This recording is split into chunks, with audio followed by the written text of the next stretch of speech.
Estamos de volta com mais notícias, mais informações nesta segunda-feira de Copa do Mundo.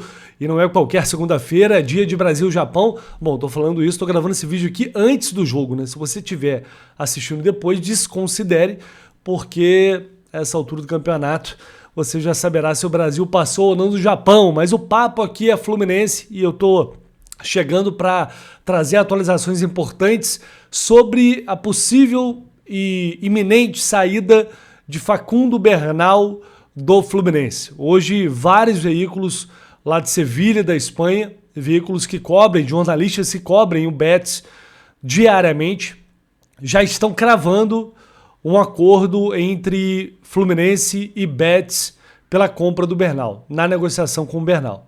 Mas o negócio está fechado? É isso que eu vou explicar para vocês a partir de agora. Esquece não, tá? Já chega aí deixando o seu like, se inscrevendo no canal se você ainda não fez. Faça, porque é muito importante.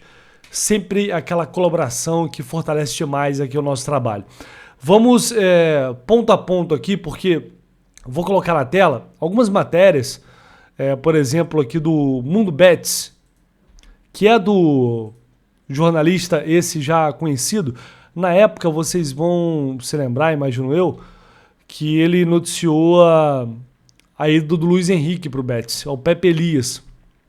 Ele diz aqui que o Betis está muito próximo de chegar a esse acordo com o Fluminense para contratar o Bernal, jogador de 22 anos, dá aqui um histórico dele, e fala aqui no valor de 10 milhões de dólares, que é o valor anterior.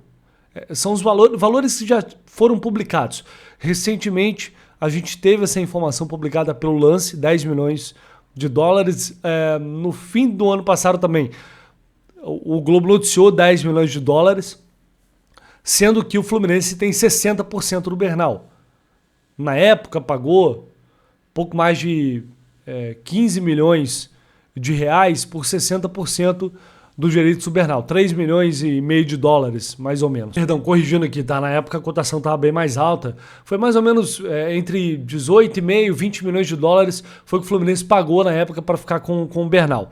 3 milhões e meio de dólares por 60%. Então agora tem que negociar com o defensor que detém os outros 40% para ficar com uma fatia maior. Que eu já expliquei isso aqui, é praxe, é padrão nesse tipo de negociação, como foi na época o Nino com o Criciúma. Você tem o controle da operação, né? O Fluminense só vende se quiser, o defensor não controla nada, mas você tem que sentar para negociar em relação aos valores.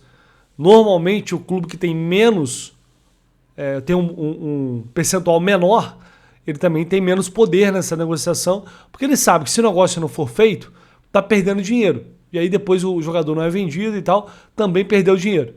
Então o intuito aí é o Fluminense ficar com uma fatia maior dessa negociação. Aí não sei se 80%, se 85%, aí são informações que ainda não temos, vai ser um outro passo da apuração.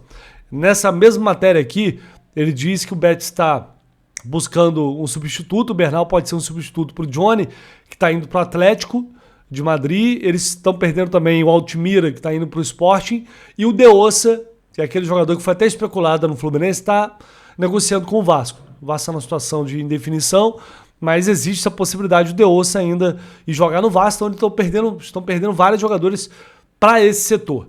E aí outros jornalistas também publicaram essas informações, como o Manu Colchon aqui também, que é de lá. Aqui ele já fala em 8 milhões de euros. Então, veja bem, a gente tem que ainda correr atrás do valor certinho dessa operação. Por quê? Eu fui apurar e me disseram que a negociação está avançando, mas que ainda não está sacramentada. Ainda resta algumas coisas para o martelo ser batido. Então, o que eu ouvi foi que está andando, está avançando. O staff do Bernal, o Bernal, já dá como certo ou certa a ida dele para a Espanha, mas ainda não foi concluída toda a operação, porque tem questões de valores, do acerto do Fluminense com o defensor, que é uma outra etapa, que aí o Betis não se mete. O Betis quer comprar o jogador, vai comprar 100%. Quanto vai ficar para o Fluminense, quanto vai ficar para o defensor, aí é um problema dos dois, não é do Betis. Então, agora a gente tem essa informação de 8 milhões de euros sendo publicada. Se, né, vamos colocar aqui que realmente é esse valor de 8 milhões de euros. O Fluminense teria direito a 60%, vai negociar uma fatia maior. Fica com 6 milhões de euros. Na cotação atual, vai dar mais de 30 milhões de reais, pouco mais de 30 milhões de reais, sendo que pagou mais ou menos 20. Não é uma grande valorização. Convenhamos, não é uma grande valorização.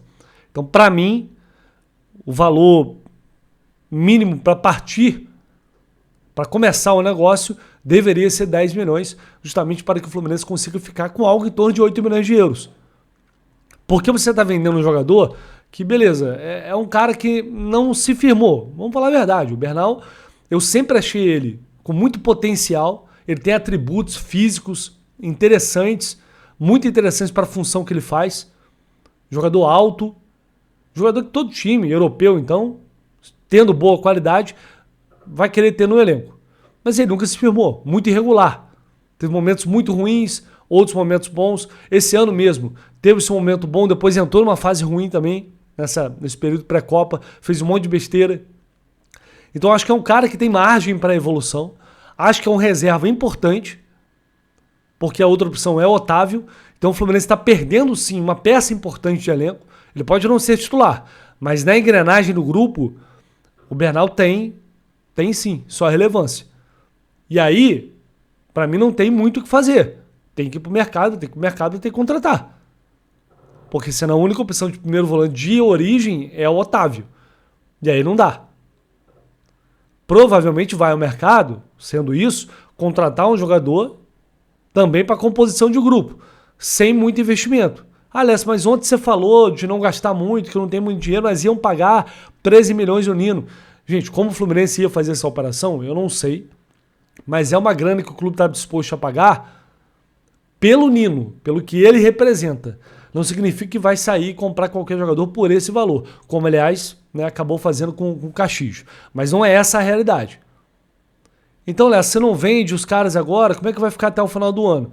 Bom, eu não tenho acesso às contas do clube. Se você estava disposto a pagar 12 milhões, 13 milhões pelo Nino, pagar um grande montante desse à vista, imagino que é um dinheiro que o Fluminense tem ali preparado para ou fazer um aporte desse, ou, se não fizer, para tocar o clube de acordo com o que acontecer neste mercado, vendendo ou não atletas. O Bernal, eu falo que desde o final do ano, quando o Betis fez aquela proposta lá atrás, de 10 milhões, e o Fluminense recusou, o Fluminense já sabia que essa proposta chegaria novamente.